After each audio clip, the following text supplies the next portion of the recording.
Majority స్థానాల్లో Congress party councillor అభ్యర్థులు గెలవబోతున్నారని MLA Manohar Reddy అన్నారు. వికారాబాద్ జిల్లా తాండూరు పట్టణంలోని ఎమ్మెల్యే క్యాంపు కార్యాలయంలో సోమవారం విలేకరుల సమావేశం నిర్వహించారు. సందర్భంగా ఆయన మాట్లాడుతూ ముఖ్యమంత్రి రేవంత్ రెడ్డి ఆధ్వర్యంలో తాండూరు పట్టణ ప్రజలు మళ్లీ కాంగ్రెస్ పార్టీ బలపరిచిన అభ్యర్థులకే పట్టం కడుతున్నారన్నారు.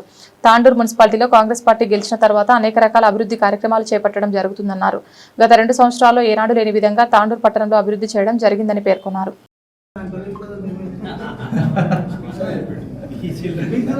ఇప్పుడు ఎవరైనా 36 మంది కాంటెస్ట్ చేసినట్టు దాంట్లో ఒకరు బీసీలు ఉన్నారు. దాంట్లో ఎవరు అవుతారు? ఆ 36 మందికి వెళ్ళి అవుతారు. 36 మంది కాదు, మనకున్నది 29 మంది 15 మంది ఎందుకు రిజర్వేషన్ల బీసీల 19 మంది ఉన్నారు. ఆ 19 మందికి వెళ్ళి అవుతారు. 19 మెంబర్స్ లకి వెళ్ళి. Yes correct. పంతులు చెప్పింది కూడా కరెక్ట్. బీసీ రిజర్వేషన్ ఎక్కడ ప్రకటించలే. ఎక్కడ ప్రకటించలేదు. కాంగ్రెస్ పార్టీ అట్లా ప్రకటించలేదు అనుకుంటుండ్రు. అది ఊహ అంటే చేయొచ్చు. స్పీకర్ ఆయన అనుకో వాళ్ళ పాపట్లు పెట్టినందుకు ఆమె చైర్మన్ అని చెప్పి ఒక మెసేజ్ పోతుంది. అధిష్టానం ఎవరిని వద్దంటే చెప్తే కూడా అయిపోవచ్చు. అట్లేం లేదు. మీరు కూడా ఆ వైపే మీ చూపు ఉండాలని చెప్పి మిమ్మల్ని కూడా రిక్వెస్ట్ చేస్తా ఉన్నాం. కాంగ్రెస్ పార్టీ నుంచి ఎంతమంది కౌన్సిలర్ అభ్యర్థులు గెలుస్తారు? ఇంకోటి ప్రధానంగా ఏమన్నా అంటే కాంగ్రెస్ పార్టీ నుంచి చైర్మన్ ఎవరైతారు అనేది ప్రధానంగా ఇప్పుడు చర్చ జరుగుతుంది. కాంగ్రెస్ పార్టీ అభ్యర్థులు 36 మంది గెలుస్తా ఉన్నారు. కాంగ్రెస్ పార్టీ నేషనల్ పార్టీ అప్పుడే అదే రోజు చైర్మన్ని డిక్లేర్ చేయడం అనేది జరగదు.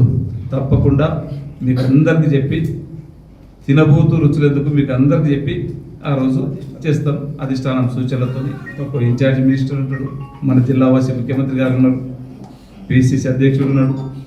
వారి సహకారం వారి సూచనలతో ఖచ్చితంగా చైర్మన్ చేస్తాం. రిజల్ట్స్ రాకముందే బ్రహ్మాండంగా మీరందరూ కూడా చూస్తారు. దాంట్లో ఆ విజయోత్సవ ర్యాలీలో మీరు అందరినీ కూడా మన అందరితో పార్టిసిపేట్ చేస్తాం. జిల్లాలో తను ఎక్కడ అనుకుంటే అక్కడ వస్తుంది. తాండూరు అనుకుంటే తాండూరు వస్తుంది, పరిగి అనుకుంటే పరిగి వస్తుంది, వికారాబాద్ అనుకుంటే వికారాబాద్ వస్తుంది. ఆప్షన్ ఎక్కడ ఇచ్చుకుంటే అక్కడ వస్తుంది. అవసరం నేను చాలా చేసి చెప్తా ఉన్నాను. అయ్యే పరిస్థితి సమస్య లేదు. 101% కాంగ్రెస్ లార్జెస్ట్ పార్టీ పెద్ద మంచి మెజారిటీతోని సింగిల్ లార్జెస్ట్ పార్టీగా మన చైర్మన్ని మన జెండా ఎగరైపోతున్నాం.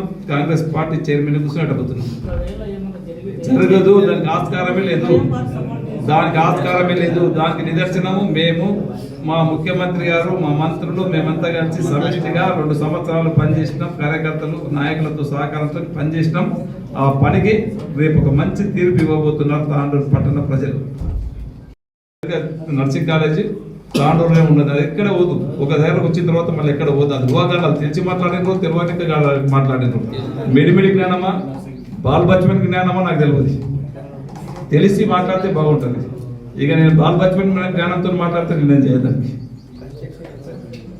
బిల్డింగే కన్స్ట్రక్షన్ అయిపోయింది. ఏంటంటే మెడికల్ కాలేజు కోడంగల్లో ఉన్నటువంటి మెడికల్ కాలేజీ మన దగ్గర 2 సంవత్సరాలు దీంట్లో క్లాసెస్ నడుపుకుంటాం, మన హాస్పిటల్ వాడుకుంటాం అని చెప్పి ముఖ్యమంత్రి గారు చెప్పారు. దాని నుంచి నర్సింగ్ కాలేజీ ఉన్న ప్లేస్లోనే ఇంకొక 1 ఇయర్ దాంట్లోనే ఉంటుంది. అది అంతేగాని ఉండదు ఎక్కడ పోదు. ఇప్పుడు కూడా ఖచ్చితంగా ప్రజలు డిసైడ్ అయిపోయారు. ఒక మంచి పార్టీకి గతంలో అవకాశం వచ్చింది ఇచ్చినాం. ఒక జంగిల్ రాజు వ్యవస్థ చేసిండ్రు. వాళ్ళకి పరిపాలన చేయనిక చేత కాలేదు. మళ్ళీ ఇచ్చే సమస్య లేదు. అలాంటి వారికి అధికారాన్ని దగ్గరికి ధరించి దాపుల్లో దగ్గరికి రానివ్వమని చెప్పి ఎక్కడ పోయినా ప్రజలు చెప్తా ఉన్నారు ఓపెన్గా. ఏం లేదు. అది ఆ ప్రభావమే లేదు. ప్రజలు ఎప్పుడో డిసైడ్ అయిపోయారు. మీకే తెలుసు ఆ ప్రభావం ఎంత ఉన్నదో. ఆ మీటింగ్ ఎట్లా జరిగిందో అది మీకే తెలుసు. మాతో నోటితో ఎందుకు అనిపిస్తారు మీకు తెలుసు. అందరికి అది ఎట్లా అయింది, ఏమైందో మీకే తెలుసు. మేము అసలు అది ఆలోచన కూడా చేయలేదు. రెగ్యులర్గా బట్టి విక్రమార్క గారు వచ్చినప్పుడు వచ్చిండ్రు. మా పార్టీ చీఫ్ పైన మన పార్టీలో జాయిన్ అయిపోయాడు. మన పార్టీ నుంచి ఎంపీగా కాంటాక్ట్ చేసిండ్రు. రెగ్యులర్గా జిల్లాలో ఉమ్మడి జిల్లాలో అన్ని నియోజకవర్గాలు తిరుగుతూ ఉన్నారు. దాంట్లో కాంగ్రెస్ మన తాండూరు నియోజకవర్గం కూడా రావడం జరిగింది. ఏమైనా ప్రత్యేకత ఉందా? మరి ఇన్నాళ్ళు రాలేడు మన ప్రచారం అన్ని వికారాబాద్ వేయండు, నేను ఇడికి వచ్చిండు, శంకర్పల్లి తిరుగుతూ ఉన్నాడు, చేవెళ్ళ వేయండు, మెడ్చల్ పోతా ఉన్నాడు. ఎక్కడ కూడా పార్టీ పేర్లు ఎత్తకుండా ప్రచారం చేసింది ఎమ్మెల్సీ. ఇక అది నేను కూడా దాని గురించి ఆలోచన చూడలేదు. టైం కూడా 2 నిమిషాలు అంటే కేవలం 2 నిమిషాలు. ఇక అది తన ఇష్టం, అది ఎంతసేపు మాట్లాడాలనేది తన సబ్జెక్టు, కానీ తన పర్సనల్గా నేను చెప్పలేను కదా. పార్టీ వ్యక్తే కదా. అభ్యర్థులు గెలిపించినారు కాంగ్రెస్ పార్టీని ఎక్కడ కూడా చెప్పలేదు. 36 మంది కౌన్సిలర్, 36 మంది కాంగ్రెస్ పార్టీ అభ్యర్థులను గెలిపేయండి అన్నప్పుడు ఏమన్నాడు? సామాన్య కార్యకర్తల నుండి అందరు లీడర్ అంటే విప్పు ఉన్నాడు కనుక చీఫ్ విప్ అట్లా వేసుకోతారు. ఏమన్నా ప్రచారం చేయొచ్చు కానీ కండు వేసుకోదా? తప్పలేదు కదా, ప్రచారం చేయడంలో తప్పలేదు కదా.